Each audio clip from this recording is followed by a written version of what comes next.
So here are three reasons why you want to just throw away, bin all your hypnosis scripts. So if you are a hypnotherapist or you are trained in hypnotherapy and it is one of your arsenal and you love it, you use it and you recognize it as an immensely powerful tool, then you're not alone. We all do who have learned it, but even within the hypnosis community, you and hypnosis types, you will find some that deliver results faster and some that actually make things a bit slower. So, conversational hypnosis does not use scripts at all.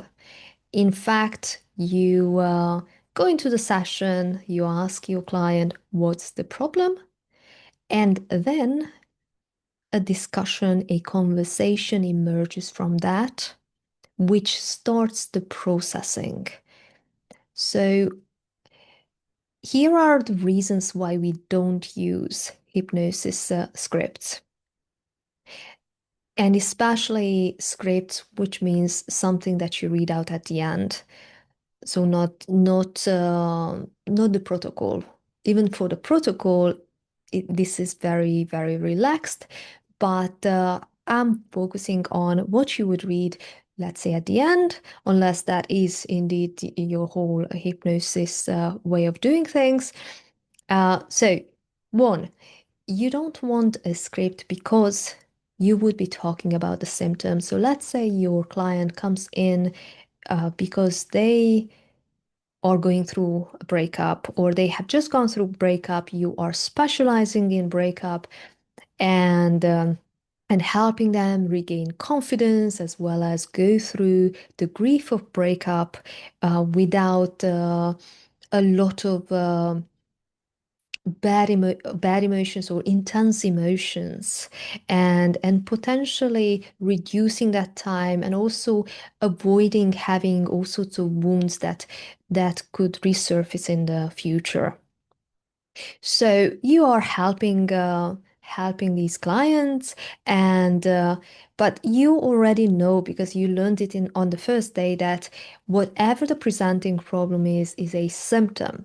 And of course, we don't know what is behind it because if we did, then you could just write a book and everybody would read it and that's that, or listen to one recording. Yeah, so it doesn't work that way. So we are individuals with individual experiences, individual conclusions, individual beliefs, and personality traits, tendencies. So there are lots of complexities behind it. And whilst you can go into it believing that everything is because you don't feel good enough or you feel that you're different, it's not a good idea. Because as you will see, you can create a narrative that that is the case. It's usually not the case. So when they come in with breakup or the agony of breakup, then you're looking at a symptom. And as you are working through it, you will some things will appear. And in conversational hypnosis, for instance, we don't always know. We will meet a lot of things, but we don't know everything, and we don't have to know. Not even the client, actually.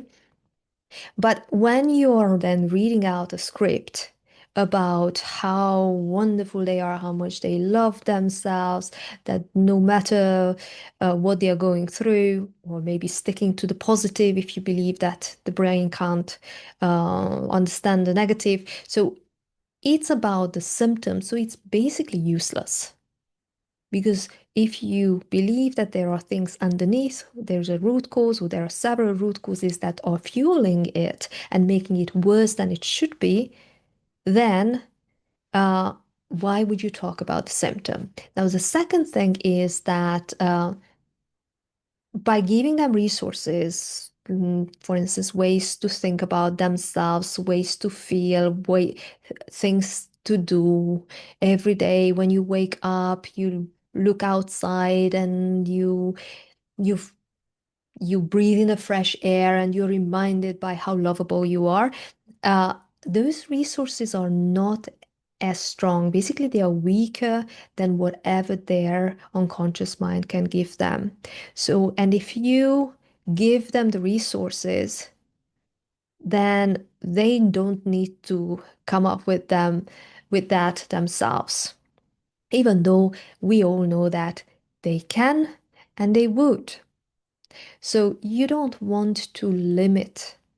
Don't want to put limitations on what resources they would come up with, how they would move forward, because we usually don't know what the best way would be. And that's when the problem comes back, either as the same symptom or as a different symptom, because something has not been resolved and they haven't got the resources that they need. And of course, the third one is that if you give them a recording, yes, so there's a script that you read out and then a recording that they might listen for, let's say, 21 days, then the problem is that it interrupts the processing. So, what you do in the session is you start the processing, and yes, they will have aha moments, and yes, they will understand certain things like why they do things the way they do or what they have concluded.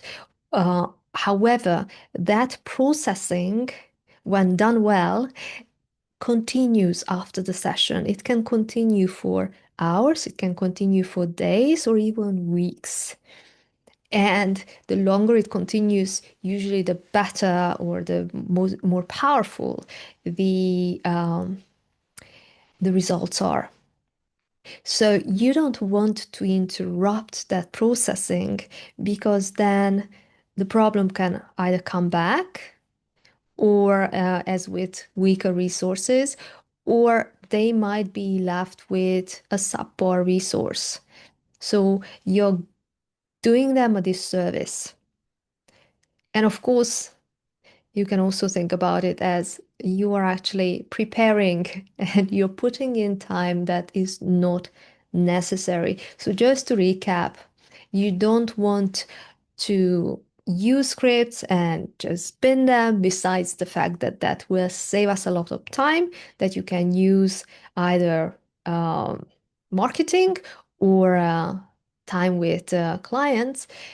So, one is because it is all about the symptom and you don't want to be talking about the symptom. Second, it is because it gives your clients a weaker resource than what they would have come up with, even if those things come up in the session. Because some people write the a kind of a composite script that incorporates the things that the symptom as well as things that come up during the session. But even those things, because processing continues, is limiting for your client. And then the third one is because it interrupts the processing, and you really don't want to do that.